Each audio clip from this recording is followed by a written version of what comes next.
ಯಾವ ವಿಚಾರಕ್ಕೆ ಯಾರ್ಯಾರನ್ನ ಕಿಡ್ನಾಪ್ ಮಾಡ್ತಾರೆ, ಕಿಡ್ನಾಪ್ ಮಾಡುವಂಥ ಮನಸ್ಥಿತಿಯಲ್ಲಿ ಯಾಕೆ ಬರ್ತಾರೆ, ಕಿಡ್ನಾಪ್ ಮಾಡಿದ್ರೆ ಅವ್ರಿಗೆ ಏನು ಸಿಗುತ್ತೆ ಅರ್ಥನೇ ಆಗೋದಿಲ್ಲ. ಎಷ್ಟೋ ಪ್ರಕರಣಗಳು ನೋಡ್ತಾರೆ, ತಗಲಾಕ್ಕೊಳ್ತಾರೆ, ಒಳಗಡೆಗೆ ಹಾಕ್ತಾರೆ, ಬೆಂಡೆತ್ತಾರೆ. ಇವೆಲ್ಲ ಗೊತ್ತಿದ್ದಾಗಲೂ ಕೂಡ ಕಿಡ್ನಾಪ್ ಮಾಡುವಂಥ ಕೆಲಸ ನೋಡಿ. ಗಂಡ ಹೆಂಡತಿ ಮತ್ತು ಮಗ ಇಬ್ಬರು ಕೂಡ ಹೋಗ್ತಾರೆ. ಹೋದಂಥ ಸಂದರ್ಭದಲ್ಲಿ 4 ಜನ ಸೇರಿಬಿಟ್ಟು ಇವ್ರನ್ನ ಕಿಡ್ನಾಪ್ ಮಾಡ್ತಾರೆ. ಚಾಮರಾಜನಗರದಲ್ಲಿ ದಂಪತಿ ಕಿಡ್ನಾಪ್ ಕೇಸ್ ಈಗ ಸುಖಾಂತ್ಯವಾಗಿದೆ. 24 ಗಂಟೆಯೊಳಗಡೆ ಪ್ರಕರಣವನ್ನು ಭೇದಿಸಿದ್ದಾರೆ ಪೊಲೀಸರು. ಶಭಾಷ್. ಕಿಡ್ನಾಪ್ ಆಗಿದ್ದ ನಿಶಾಂತ್, ಚಂದನ ಮತ್ತು ಅವರ ಮಗ ಅವ್ರನ್ನ ರಕ್ಷಣೆ ಮಾಡಿದ್ದಾರೆ. 4 ಆರೋಪಿಗಳನ್ನ ಈಗ ಪೊಲೀಸರು ಬಂಧಿಸಿದ್ದಾರೆ. ಮಲ್ಲಿಕಾರ್ಜುನ್, ಈರಣ್ಣ, ಸಿದ್ದರಾಮಯ್ಯ, ವಿಶ್ವನಾಥ್ ಇವರನ್ನ ಅರೆಸ್ಟ್ ಮಾಡಿರೋದು. ತಲೆಮರೆಸಿಕೊಂಡಿರೋದು ಪುನೀತ್ ಮತ್ತು ಈರಪ್ಪ ಮತ್ತು ಭೀಮನಗೌಡ. ಇನ್ನೂ 3 ಜನ ಬರಬೇಕು. ಪುನೀತ್ ಬಳಿ ಹಣಕಾಸಿನ ವ್ಯವಹಾರವನ್ನ ನಿಶಾಂತ್ ಮಾಡಿರ್ತಾರಂತೆ. ಸೊ ಹಣಕಾಸಿನ ವ್ಯವಹಾರ ಹಿನ್ನೆಲೆಯಲ್ಲಿ ಅಪಹರಣ ನಡೆದಿದೆ ಅಂತ ಚಾಮರಾಜನಗರ ಎಸ್ಪಿ ಕವಿತಾ ಅವರು ಈ ಮಾಹಿತಿಯನ್ನ ಕೊಟ್ಟಿದ್ದಾರೆ. ಫೈನಲಿ 24 ಗಂಟೆಯೊಳಗನೆ ಪ್ರಕರಣವನ್ನ ಪೊಲೀಸರು ಭೇದಿಸುವಲ್ಲಿ ಯಶಸ್ವಿಯಾಗಿದ್ದಾರೆ.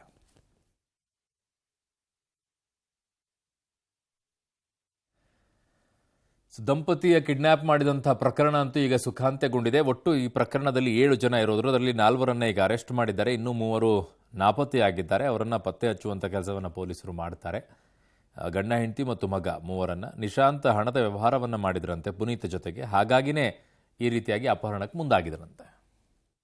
ಯಾರೋ ಅಪರಿಚಿತರು ಅವರನ್ನ ಕಾರಿನಲ್ಲಿ ಕೂರಿಸಿಕೊಂಡು ಹೋಗಿದ್ದಾರೆ ಅನ್ನುವಂಥ ದೂರನ್ನು ಕೊಟ್ಟ ಹಿನ್ನೆಲೆಯಲ್ಲಿ ಮೇಲಿನಂತೆ ಪ್ರಕರಣ ದಾಖಲಾಗಿತ್ತು. ಈ ಪ್ರಕರಣ ಮಾಹಿತಿ ನಮಗೆ ನಿನ್ನೆ ಮಧ್ಯಾಹ್ನ ಕಂಟ್ರಿ ಕ್ಲಬ್ ರೆಸಾರ್ಟ್ನ ಮ್ಯಾನೇಜರ್ ಕಡೆಯಿಂದ ಗೊತ್ತಾದ ನಂತರ ನಾವು ವಿವಿಧ ತಂಡಗಳನ್ನು ರಚನೆ ಮಾಡಿಬಿಟ್ಟು ಯಾರು ಅಪಹರಣವನ್ನು ಮಾಡಿದ್ದಾರೆ ಅವರನ್ನು ಪತ್ತೆ ಹಚ್ಚುವ ಕಾರ್ಯವನ್ನು ಕೈಗೊಂಡ್ವಿ.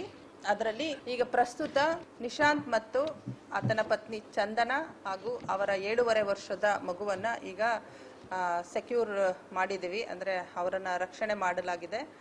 ಈ ಅಪಹರಣದಲ್ಲಿ ಪಾಲುದಾರರಾಗಿರ್ತಕ್ಕಂಥ 4 ಜನರನ್ನ ಈಗ ನಾವು ವಶಕ್ಕೆ ಪಡ್ಕೊಂಡಿದ್ದೀವಿ. ಆ 4 ಜನರು ಅಂತಂದರೆ, ಒಂದು ಮಲ್ಲಿಕಾರ್ಜುನ್ ವಿಜಯಪುರದವರು, ಈರಣ್ಣ ಯಾದಗಿರಿ ಜಿಲ್ಲೆನವರು, ಸಿದ್ದರಾಮಯ್ಯ ಯಾದಗಿರಿ ಜಿಲ್ಲೆನವರು, ಮತ್ತು ವಿಶ್ವನಾಥ್ ಅವರು ಕೂಡ ವಿಜಯಪುರ ಜಿಲ್ಲೆನವರಾಗಿದ್ದಾರೆ.